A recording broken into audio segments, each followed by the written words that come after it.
честита победа.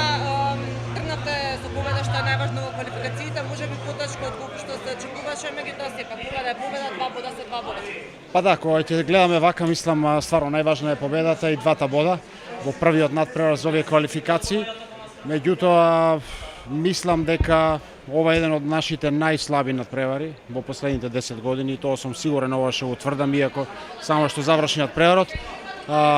Ношалантна игра, некоординирана, без респект, без почит, еден спрема друг, без почит на битолската публика, која дојде во огромен број, многу народ остана надвор од спортската сала. Сакам како капитен јавно да им се извинам, значи заслужи и покрај победата подобро наше издание и поатрактивна и посериозна игра. Сакам да им се заблагодарам за поддршката и што стварно покажа дека Битол е ракометен град.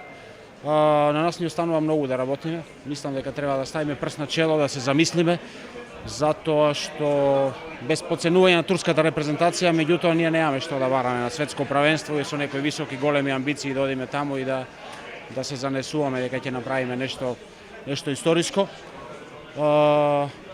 Сигурно и нашиот селектор има што да ја каже нашите играчи.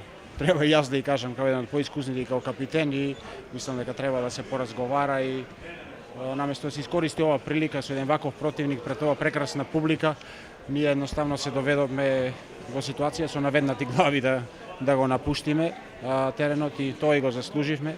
Но меѓутоа, ајде да видиме, нека биде ова како еден апел до сите репрезентативци дека ова повеќе не треба да се случи. Значи не е проблем затоа што победиме само 4 гола разлика. Значи игравме многу слабо. Значи тотално едно многу лошо издание, како што кажав, едно од најлошите во последните години на оваа репрезентација. Меташ дека причината за лошата игра во вториот дел е младоста и играчите што доаѓаат, што немале многу вакви надпревари одиграно? Не, ние, видете, мислам дека е пристапот во надпреварот, затоа што сите размислувавме дека играме против Турција, кое што едно ниво постава репрезентација од нас, кое што ниеднаш не учествува на големо надпреварување.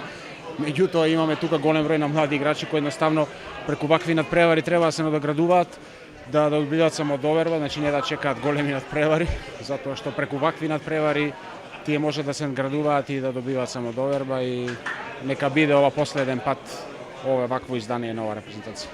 Имате многу услови за консолидација, 3 дена и веќе ка Грција. Па немаме избор, мораме да одиграме максимално сериозно. И турците покажаа дека веќе во спортот не смееш никоја репрезентација да ја подсети. Видовте дека Фарските острови земаа бод во Црна Гора, Белгија зема бод во Србија, тоа се 2 селекции на наше ниво, Црна Гора и Србија. Така да треба да ставиме прст на чело, и доколку сакаме да победиме во Грција, ни треба далеку подобра игра.